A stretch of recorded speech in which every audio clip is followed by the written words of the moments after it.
രാജ്യത്തെ പരമോന്നത ചലച്ചിത്ര ബഹുമതിയായ ദാദാസാഹേബ് ഫാൽക്കെ പുരസ്കാരം മോഹൻലാലിന് ലഭിക്കുമ്പോൾ കേരളത്തിനും കൂടിയാണ് അത് സമ്മാനിതമാകുന്നത്. ഇന്ത്യൻ സിനിമയ്ക്ക് നൽകിയ സമഗ്ര സംഭാവന കണക്കിലെടുത്താണ് പുരസ്കാരം.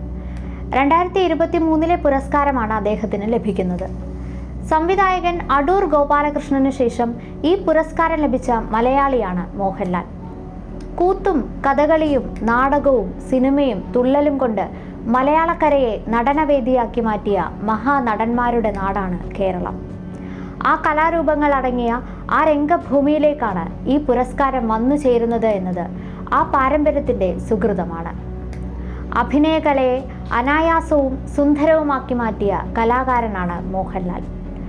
ഒരഭിനയ കളരിയിലും അദ്ദേഹം പഠിച്ചിട്ടില്ല. മെത്തേഡ് ആക്ടിംഗ് അദ്ദേഹത്തിന് വഴങ്ങുകയുമില്ല. അതിനാലാണ് അദ്ദേഹം കൈകാര്യം ചെയ്ത കഥാപാത്രങ്ങളുടെ വൈവിധ്യം നമ്മെ അത്ഭുതപ്പെടുത്തുന്നത്. ചിരിപ്പിച്ചും കരയിപ്പിച്ചും ചിന്തിപ്പിച്ചും നമ്മോടൊപ്പം നടക്കുന്ന എത്രയോ കഥാപാത്രങ്ങൾ. 18-ാം വയസ്സിൽ തുടങ്ങി പതിറ്റാണ്ടുകൾ പിന്നിടുന്ന അഭിനയ പ്രയാണത്തിനിടെ താരതിളക്കത്തിൽ വിരാജിക്കുമ്പോഴും അതിൻ്റെ തിളക്കത്തിൽ അദ്ദേഹം മയങ്ങിപ്പോയിട്ടില്ല. ഒരുപാട് വേഷങ്ങൾ കെട്ടിയാടി. ഇപ്പോഴും വേഷങ്ങളിൽ നിന്ന് വേഷങ്ങളിലേക്ക് സഞ്ചാരം തുടരുന്നു അദ്ദേഹം. അപ്പോഴും എനിക്ക് പൂർണ്ണമായി തീർപ്പില്ലാത്തൊരു കാര്യമുണ്ട്. അഭിനയം തന്നെയാണോ എൻ്റെ മേഖല? എനിക്കത് ശരിയായി ചെയ്യാൻ സാധിക്കുന്നുണ്ടോ? ഇതുവരെ ഉത്തരം ലഭിച്ചിട്ടില്ല. അഭിനയ ചക്രവാളത്തിൻ്റെ സീമകളിലൂടെ സഞ്ചരിക്കുന്ന ഒരു മഹാനടൻ്റെ സ്വയം വിലയിരുത്തലാണിത്. 4.5 പതിറ്റാണ്ടിലേറെയായി ഓരോ തലമുറയെയും വിസ്മയിപ്പിച്ചുകൊണ്ട് അഭിനയത്തിൻ്റെ പുതിയ വിസ്മയങ്ങൾ തീർത്തുകൊണ്ട് മലയാള സിനിമയുടെ ആകാശത്ത് ഒരു സൂര്യനെ പോലെ തിളങ്ങുന്ന താരം. ഇന്ത്യൻ സിനിമയുടെ അഭിമാനമായ, നമ്മൾ സ്നേഹത്തോടെ ലാലേട്ടൻ എന്ന് വിളിക്കുന്ന പത്മഭൂഷൺ ഭരത് മോഹൻലാൽ. ഇതൊരു വെറും ജീവചരിത്രമല്ല. ഒരു വ്യക്തി എങ്ങനെ ഒരു വികാരമായി, ഒരു സംസ്കാരത്തിൻ്റെ ഭാഗമായി, ഒരു സിനിമാ വ്യവസായത്തിൻ്റെ നെടും തൂണായി മാറുന്നു എന്നതിൻ്റെ ആഴത്തിലുള്ള പഠനമാണ്.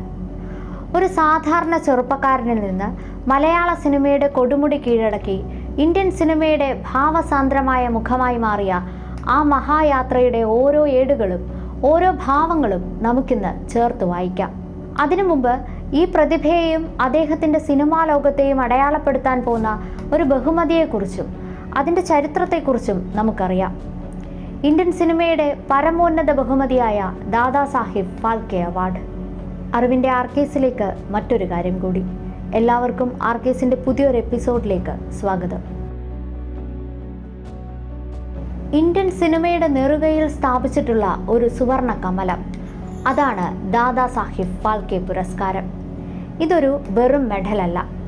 ഇന്ത്യൻ സിനിമയ്ക്ക് ഒരു വ്യക്തി നൽകിയ സമഗ്ര സംഭാവനയ്ക്കുള്ള രാഷ്ട്രത്തിൻ്റെ ഹൃദയം നിറഞ്ഞ ആദരവാണ്. ഈ പുരസ്കാരത്തിന് ഇത്രയധികം മൂല്യം വരുന്നത് എവിടെ നിന്നാണ്? അതിൻ്റെ ഉത്തരം ഇന്ത്യൻ സിനിമയുടെ പിറവിയിൽ നിന്ന് തുടങ്ങുന്നു. ഫാൽക്കെ ഇന്ത്യൻ സിനിമയുടെ പിതാവ്. സിനിമ വെറും ഒരു മരീചികയായിരുന്ന കാലത്ത് ലണ്ടനിൽ പോയി സിനിമാ നിർമ്മാണം പഠിച്ച് സ്വന്തം ജീവിതം പണയം വെച്ച് 1913 ഇന്ത്യയിലെ ആദ്യത്തെ മുഴുനീള ഫീച്ചർ സിനിമയായ രാജാ ഹരിചന്ദ്ര യാഥാർത്ഥ്യമാക്കിയ മഹാനാണ് അദ്ദേഹം. അദ്ദേഹത്തിൻ്റെ 100-ാം ജന്മവാർഷികമായ 1969 ഇന്ത്യൻ സർക്കാർ ദാദാസാഹിബ് ഫാൽക്കെ പുരസ്കാരം സ്ഥാപിച്ചത്. സുവർണ കമലം അഥവാ ഗോൾഡൻ ലോട്ടസ് മെഡലും ഷാളും ക്യാഷ് അവാർഡും അടങ്ങുന്ന ഈ പുരസ്കാരം ഇന്ത്യൻ സിനിമയുടെ വളർച്ചയ്ക്കും വികാസത്തിനും അതുല്യ സംഭാവനകൾ നൽകിയവർക്കാണ് സമ്മാനിക്കുന്നത്. ആദ്യ പുരസ്കാരം നേടിയത് ഇന്ത്യൻ സിനിമയുടെ പ്രഥമ വനിത എന്നറിയപ്പെടുന്ന നടി ദേവിക റാണിയായിരുന്നു. പിന്നീട് പൃഥ്വിരാജ് കപൂർ, BN സർക്കാർ, സത്യജിത് റായ്, ലതാ മങ്കേഷ്കർ, ദിലീപ് കുമാർ, ശിവാജി ഗണേശൻ, രാജ്കുമാർ, അമിതാഭ് ബച്ചൻ, രജനീകാന്ത് തുടങ്ങി ഇന്ത്യൻ സിനിമയുടെ ഗതി നിർണയിച്ച അതികായന്മാർ ഈ പുരസ്കാരം ഏറ്റുവാങ്ങി. മലയാളത്തിൽ നിന്ന് ലോകോത്തര സംവിധായകൻ അടൂർ ഗോപാലകൃഷ്ണനും ഈ ബഹുമതിക്ക് അർഹനായി. ഇന്ത്യൻ സിനിമയ്ക്ക് നൽകിയ അതുല്യ സംഭാവനകൾ പരിഗണിച്ച് മലയാളത്തിൽ നിന്ന് ദാദാസാഹിബ് ഫാൽക്കെ പുരസ്കാരത്തിന് അർഹനാകണമെന്ന് ദശലക്ഷക്കണക്കിന് ആരാധകർ ആഗ്രഹിച്ച ഒരു പേര്, മോഹൻലാൽ. ആരാണ് മോഹൻലാൽ? എങ്ങനെയാണ് അദ്ദേഹം മലയാളികളുടെ ലാലേട്ടനും ഇന്ത്യൻ സിനിമയുടെ അഭിമാനവും മലയാള സിനിമയുടെ മുഖമുദ്രയുമായി മാറിയത്? ആ മഹായാത്രയുടെ തുടക്കം മുതൽ നമുക്കൊന്ന് കണ്ണോടിക്കാം. 1960 മെയ് 21 പത്തനംതിട്ട ജില്ലയിലെ ഇലന്തൂരിലെ ഒരു സാധാരണ കുടുംബത്തിൽ വിശ്വനാഥൻ നായരുടെയും ശാന്താകുമാരിയുടെയും ഇളയ മകനായി ആ കുഞ്ഞ് ജനിച്ചു, മോഹൻലാൽ. പിന്നീട് അച്ഛൻ്റെ ജോലിയുമായി ബന്ധപ്പെട്ട് തിരുവനന്തപുരത്തെ മുടവൻ മുകളിലേക്ക് താമസം മാറിയതോടെയാണ് ആ ജീവിതത്തിലെ പുതിയ അധ്യായങ്ങൾ തുടങ്ങുന്നത്. 1972 6ാം ക്ലാസ്സിൽ പഠിക്കുമ്പോൾ സ്കൂളിലെ സീനിയർ വിദ്യാർത്ഥികളെ പിന്തള്ളി കമ്പ്യൂട്ടർ ബോയ് എന്ന നാടകത്തിലെ പ്രകടനത്തിന് മികച്ച നടനുള്ള പുരസ്കാരം നേടി. അതൊരു പക്ഷേ ഭാവിയുടെ ഒരു ചെറു സൂചനയായിരുന്നിരിക്കാം. സിനിമ മോഹൻലാലിൻ്റെ സ്വപ്നമായിരുന്നില്ല. ഒരു നടനാകണമെന്ന ചിന്ത പോലും ആ മനസ്സിലുണ്ടായിരുന്നില്ല. 1978 തിരുവനന്തപുരം MG കോളേജിൽ പഠിക്കുന്ന കാലം സുഹൃത്തുക്കളായ സുരേഷ് കുമാർ, പ്രിയദർശൻ, അശോക് കുമാർ, മണിയൻ പിള്ള രാജു തുടങ്ങിയവർ ചേർന്ന് ഒരു സിനിമ എടുക്കാൻ തീരുമാനിച്ചു. അങ്ങനെയാണ് തിരനോട്ടം എന്ന സിനിമ പിറക്കുന്നത്. ആ സിനിമയിലെ ഒരു മന്ദബുദ്ധിയായ കുട്ടപ്പൻ എന്ന കഥാപാത്രത്തെ അവതരിപ്പിക്കാൻ അവർ കണ്ടെത്തിയത് അവരുടെ പ്രിയ സുഹൃത്ത് മോഹൻലാലിനെയായിരുന്നു. സാമ്പത്തിക പ്രയാസങ്ങളും സെൻസർ ബോർഡിൻ്റെ തടസ്സങ്ങളും കാരണം ആ ചിത്രം പൂർണ്ണമായി വെളിച്ചം കണ്ടില്ല. എന്നാൽ ഇന്ത്യൻ സിനിമയുടെ തലവര മാറ്റി എഴുതാൻ പോകുന്ന ഒരു നടൻ്റെ ആദ്യത്തെ തിരനോട്ടം അതായിരുന്നു. 1980 വിധി അദ്ദേഹത്തിനായി ഒരു പുതിയ വഴി തുറന്നു. നവോദയയുടെ ബാനറിൽ ഫാസിൽ എന്ന നവാഗത സംവിധായകൻ തൻ്റെ ആദ്യ ചിത്രമായ മഞ്ഞിൽ വിരിഞ്ഞ പൂക്കളിലേക്ക് ഒരു വില്ലനെ തേടുകയായിരുന്നു. മോഹൻലാലിൻ്റെ സുഹൃത്തുക്കൾ അയച്ചു കൊടുത്ത ഫോട്ടോ കണ്ട് സംവിധായകന് പൂർണ്ണ തൃപ്തിയില്ലായിരുന്നു. എന്നാൽ നേരിൽ കണ്ടപ്പോൾ ആ കണ്ണുകളിലെ തീവ്രതയും സംഭാഷണത്തിലെ സ്വാഭാവികതയും ഫാസിൽ തിരിച്ചറിഞ്ഞു. അങ്ങനെ മലയാള സിനിമയ്ക്ക് നരേന്ദ്രൻ എന്ന ക്രൂരനായ വില്ലനെ ലഭിച്ചു. സിനിമ ഇൻഡസ്ട്രി ഹിറ്റായി. നായകനെയും നായികയും പോലെ ആ വില്ലനും പ്രേക്ഷക ശ്രദ്ധ നേടി. ഒരു പുതിയ നടൻ മലയാള സിനിമയുടെ വാതായനങ്ങൾ തുറക്കുകയായിരുന്നു. 1980 മുതൽ 1983 വരെയുള്ള വർഷങ്ങളിൽ വില്ലൻ വേഷങ്ങളിലും സഹനടന്റെ റോളുകളിലും മോഹൻലാൽ സജീവമായി. 1984 പ്രിയദർശൻ സംവിധാനം ചെയ്ത പൂച്ചയ്ക്കൊരു മൂക്കൂത്തി എന്ന സിനിമ മോഹൻലാൽ എന്ന നടനിലെ കൊമേഡിയനെ പൂർണ്ണമായി പുറത്തു കൊണ്ടുവന്നു. ആ സിനിമയുടെ വിജയം അദ്ദേഹത്തിൻ്റെ കരിയറിൽ ഒരു പുതിയ വഴിത്തിരിവായി. പിന്നീട് അദ്ദേഹത്തിന് തിരിഞ്ഞു നോക്കേണ്ടി വന്നിട്ടില്ല. 1986 മോഹൻലാലിൻ്റെ അഭിനയ ജീവിതത്തിലെ സുവർണ വർഷങ്ങളിലൊന്ന്. ഈ ഒരൊറ്റ വർഷം 34 സിനിമകളിലാണ് അദ്ദേഹം അഭിനയിച്ചത്. സത്യൻ അന്തിക്കാട് ശ്രീനിവാസൻ ടീമിൻ്റെ TP ബാലഗോപാലൻ MA എന്ന ചിത്രത്തിലെ പ്രകടനത്തിന് അദ്ദേഹത്തിന് ആദ്യമായി മികച്ച നടനുള്ള സംസ്ഥാന അവാർഡ് ലഭിച്ചു. സാധാരണക്കാരനായ മലയാളി യുവാവിൻ്റെ സ്വപ്നങ്ങളും നിസ്സഹായതയും അദ്ദേഹം തിരശീലയിൽ വരച്ചുകാട്ടി. തമ്പി കണ്ണന്താനത്തിൻ്റെ രാജാവിൻ്റെ മകൻ എന്ന ചിത്രം മോഹൻലാലിനെ സൂപ്പർ താര പദവിയിലേക്ക് ഉയർത്തി. മൈ ഫോൺ നമ്പർ ഈസ് 2255 എന്ന് വിൻസെന്റ് ഗോമസ് പറഞ്ഞപ്പോൾ തിയേറ്ററുകൾ ഇളകി മറിഞ്ഞു.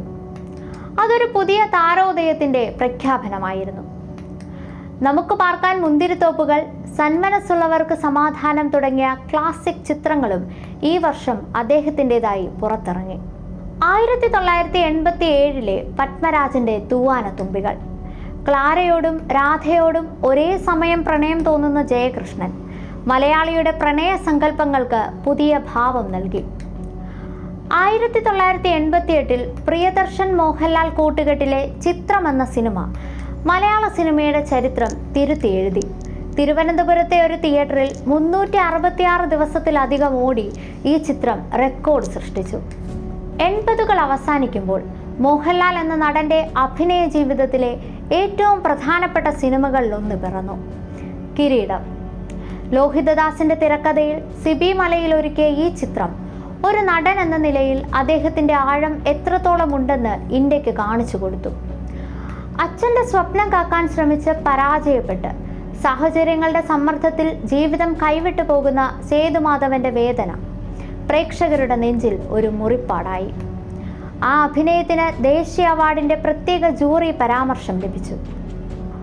1991 സിബി മലയിൽ സംവിധാനം ചെയ്ത ഭരതം, സംഗീതജ്ഞനായ കല്ലൂർ ഗോപിനാഥൻ്റെ മാനസിക സംഘർഷങ്ങളും ആത്മബന്ധങ്ങളും അദ്ദേഹം തിരശീലയിൽ അനശ്വരമാക്കി. ആ അഭിനയത്തിന് ഇന്ത്യയിലെ ഏറ്റവും മികച്ച നടനുള്ള ദേശീയ പുരസ്കാരം ആദ്യമായി മോഹൻലാലിനെ തേടിയെത്തി.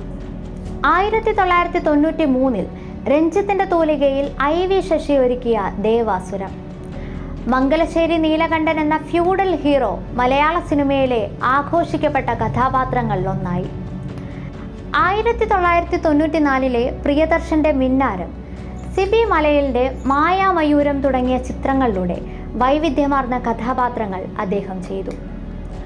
1995 ഭദ്രൻ സംവിധാനം ചെയ്ത സ്ഫടികത്തിലെ ആടുതോമ, അച്ഛനോട് കലഹിച്ച് നാടുവിട്ട എന്നാൽ ഉള്ളിൽ സ്നേഹം കാത്തു സൂക്ഷിച്ച മകന്റെ പ്രതീകമായി. ആടുതോമ ഒരു കൾട്ട് ക്ലാസിക്കായി ഇന്നും ജീവിക്കുന്നു. 1997 പ്രിയദർശന്റെ സ്വപ്ന സിനിമയായ കാലാപാനി, ആൻഡമാനിലെ സെല്ലുലാർ ജയിലിലെ തടവുകാരനായ ഗോവർദ്ധന്റെ കഥ പറഞ്ഞ ഈ ചിത്രം ഒരു പാൻ ഇന്ത്യൻ സിനിമയുടെ ആദ്യകാല മാതൃകയായിരുന്നു. 1999 മോഹൻലാലിന്റെ അഭിനയ ജീവിതത്തിലെ ഏറ്റവും മികച്ച വർഷങ്ങളിലൊന്ന്. ഷാജി എൻ കരുൺ സംവിധാനം ചെയ്ത വാനപ്രസ്ഥം എന്ന ചിത്രം കാൻ ഫിലിം ഫെസ്റ്റിവലിൽ പ്രദർശിപ്പിച്ചു. കഥകളി നടനായ കുഞ്ഞിക്കുട്ടന്റെ ആത്മസംഘർഷങ്ങൾ ലോകമെമ്പാടുമുള്ള സിനിമാ ആസ്വാദകരുടെ പ്രശംസ പിടിച്ചുപറ്റി. ആ പ്രകടനത്തിന് അദ്ദേഹത്തിന് രണ്ടാമത്തെ തവണ മികച്ച നടനുള്ള ദേശീയ പുരസ്കാരം ലഭിച്ചു. അതേ വർഷം രാഷ്ട്രം അദ്ദേഹത്തെ പത്മശ്രീ നൽകി ആദരിച്ചു. ഈ ദശകത്തിന്റെ അവസാനത്തിൽ ഷാജി കൈലാസ് സംവിധാനം ചെയ്ത നരസിംഹം എന്ന സിനിമയുടെ ചിത്രീകരണം ആരംഭിച്ചു. ഒരു പുതിയ മാസ് താരോദയത്തിന്റെ സൂചനയായിരുന്നു അത്. പുതിയ സഹസ്രാബ്ദത്തെ മോഹൻലാൽ വരവേറ്റത് നരസിംഹം എന്ന ഇൻഡസ്ട്രി ഹിറ്റിലൂടെയാണ്. പോ മോനെ ദിനേശ എന്ന ഡയലോഗ് ഒരു തരംഗമായി മാറി. 2005 മാസ് സിനിമകൾക്കിടയിലും ബ്ലസ്സിയുടെ തന്മാത്രയിലെ അൾഷിമേഴ്സ് രോഗിയായ രമേശൻ നായർ എന്ന കഥാപാത്രത്തിലൂടെ അദ്ദേഹം പ്രേക്ഷകരെ കരയിപ്പിച്ചു. ഈ സിനിമയിലെ പ്രകടനത്തിന് മികച്ച നടനുള്ള സംസ്ഥാന അവാർഡ് ലഭിച്ചു. 2009 ഇന്ത്യൻ സൈന്യത്തിന്റെ ടെറിട്ടോറിയൽ ആർമിയിൽ ലഫ്റ്റനന്റ് കേണൽ എന്ന ഓണററി പദവി ലഭിക്കുന്ന ഇന്ത്യയിലെ ആദ്യത്തെ നടനായി. 2013 ജീത്തു ജോസഫിന്റെ ദൃശ്യം ഒരു സാധാരണക്കാരനായ ജോർജ് കുട്ടി എന്ന കഥാപാത്രത്തിലൂടെ ഇന്ത്യൻ സിനിമയെ ഒന്നടങ്കം വിസ്മയിപ്പിച്ചു. ബുദ്ധിപരമായ തിരക്കഥയും മോഹൻലാലിന്റെ സൂക്ഷ്മമായ അഭിനയവും ആ ചിത്രത്തെ ഒരു ലോകോത്തര വിജയമാക്കി. പിന്നീട് ഈ ചിത്രം പല ഭാഷകളിലേക്ക് റീമേക്ക് ചെയ്യപ്പെട്ടു. 2016 പുലിമുരുകൻ എന്ന ചിത്രത്തിലൂടെ മലയാള സിനിമയുടെ ബോക്സ് ഓഫീസ് ചരിത്രം അദ്ദേഹം തിരുത്തിയെഴുതി. 100 കോടി ക്ലബിൽ ഇടം പിടിക്കുന്ന ആദ്യ മലയാള ചിത്രമായി പുലിമുരുകൻ മാറി. 2019 പൃഥ്വിരാജ് സുകുമാരൻ സംവിധാനം ചെയ്ത ലൂസിഫർ 200 കോടി ക്ലബിൽ ഇടം പിടിച്ചു. അതേ വർഷം രാഷ്ട്രം അദ്ദേഹത്തിന് പത്മഭൂഷൺ നൽകി ആദരിച്ചു.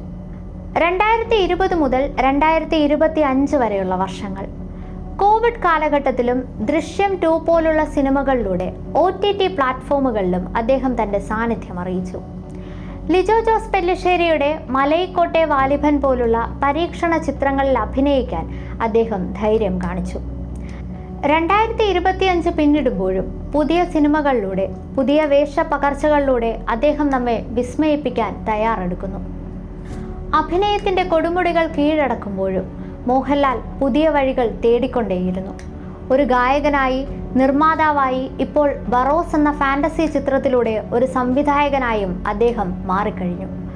മലയാളത്തിനു പുറമെ തമിഴ്, ഹിന്ദി, തെലുങ്ക്, കന്നഡ ഭാഷകളിലും അദ്ദേഹം തന്റെ സാന്നിധ്യം അറിയിച്ചു. എന്താണ് മോഹൻലാൽ എന്ന നടനെ ദ കംപ്ലീറ്റ് ആക്ടർ ആക്കുന്നത്? അത് അദ്ദേഹത്തിന്റെ അനായാസമായ അഭിനയമാണ്. കണ്ണുകൾ കൊണ്ട് കഥ പറയുന്ന, ഒരു ചെറു പുഞ്ചിരി കൊണ്ട് ഹൃദയം കീഴടക്കുന്ന മാന്ത്രികതയാണ്. സേതുമാധവന്റെ നിസ്സഹായതയിൽ നിന്ന് നീലകണ്ഠന്റെ അഹങ്കാരത്തിലേക്കും അവിടെ നിന്ന് ജോർജ് കുട്ടിയുടെ നിഗൂഢതയിലേക്കും അനായാസം പരകായ പ്രവേശം നടത്താനുള്ള കഴിവ്. സിനിമയ്ക്ക് പുറത്ത് ലളിതവും വിനയവുമായ ഒരു മനുഷ്യനാണ് അദ്ദേഹം. നല്ലൊരു വായനക്കാരൻ, പാചക വിദഗ്ധൻ, ബ്ലോഗർ. പ്രിയദർശൻ, സത്യൻ അന്തിക്കാട്, ശ്രീനിവാസൻ തുടങ്ങിയ സുഹൃത്തുക്കളോടുള്ള അദ്ദേഹത്തിൻ്റെ ആഴത്തിലുള്ള സ്നേഹം പലപ്പോഴും വാർത്തകളിൽ നിറഞ്ഞിട്ടുണ്ട്. സ്വന്തം മാതാപിതാക്കളുടെ പേരിൽ രൂപീകരിച്ച വിശ്വശാന്തി ഫൗണ്ടേഷനിലൂടെ നിശബ്ദമായ ഒരുപാട് സാമൂഹ്യ പ്രവർത്തനങ്ങൾക്കും അദ്ദേഹം നേതൃത്വം നൽകുന്നു. തിരനോട്ടത്തിൽ തുടങ്ങിയ ആ യാത്ര മഞ്ഞിൽ വിരിഞ്ഞ പൂക്കളിലൂടെ പ്രേക്ഷകരിലേക്കെത്തി.